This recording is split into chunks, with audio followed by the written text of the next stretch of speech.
From Software has finally blessed us with a full-blown gameplay trailer for Armored Core 6. Note, they released the trailer on the 27th of April, the official International Crow and Raven Appreciation Day. I see you I see you.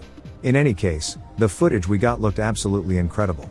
It's safe to say they have been working on this project for quite a while now, and it shows. The first general impressions we get from it are a push towards huge, highly detailed and intricate areas to deploy into, a complete reimagining of how melee combat works, an absolutely immaculate sense of scale, speed and maneuverability, and a merging of beloved elements from all the different generations of Armored Core games prior. It looks extremely fine-tuned, curated, and focused, which is something we honestly have come to expect from the studio. I have no doubt all of you veteran and even soon-to-be Ravens have already watched the footage at least once. Or too many times if you're him. So, let's try to dive a bit deeper, slow it down and take a look at all the neat little things they sprinkled in there for us to overthink and analyze. One of the major selling points of this trailer has definitely got to be the presentation and setting. AC games have always had a brutalist architecture, and drab washed-out color palettes to reflect the socio-economic state of the world. And while 6 does an amazing job at conveying the cold, harsh conditions of Rubicon 3, and the pragmatic, efficient, and industrial feel, we indeed see a lot of new-style exotic locales.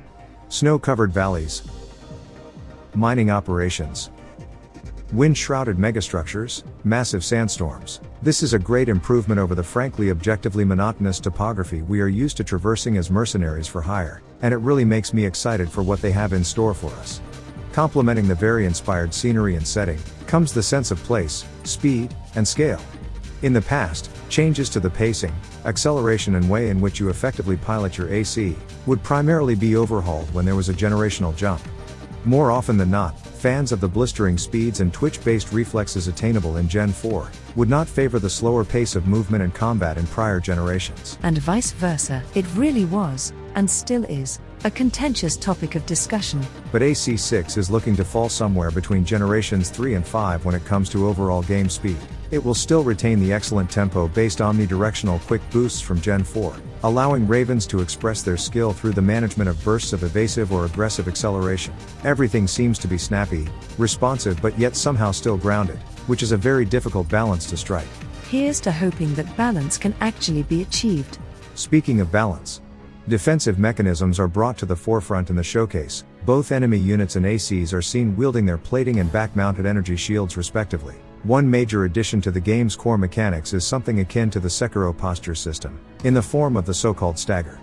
This encourages Ravens to assess the risk-reward between hunkering down behind cover or going on the offensive, seeing that successful hits lead to crippling of the target's systems temporarily. Considering the focus on using overboost to zoom in close to a vulnerable enemy, shifting between ranged artillery and melee-focused attacks should be heaps more rewarding and engaging than before. Especially given the existence of nimbler smaller units, and what seem to be colossal boss-type units with exposed weak points. And man, are these a spectacle or what? In true Armored Core fashion, as much as you're made to feel to be completely isolated and alone, there are always others around you, carrying their own motivations, allies, foes, and most often than not, allies turned foes. Seems like some of the big baddies will require you to team up with other pilots to bring them down, which makes me wonder if a consort system will be implemented at some point as well. Moreover, look at the sheer size of these things. They are menacing, brutal, towering hunks of moving steel focused on terminating you on the spot.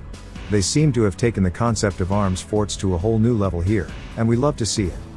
There's an actual abundance of glimpses into the inner workings of the moment-to-moment gameplay in this trailer, so it's safe to say I might miss a lot of them. Yep, you definitely will. The ones that really stood out to me were what seemed to be part-specific abilities or specifications.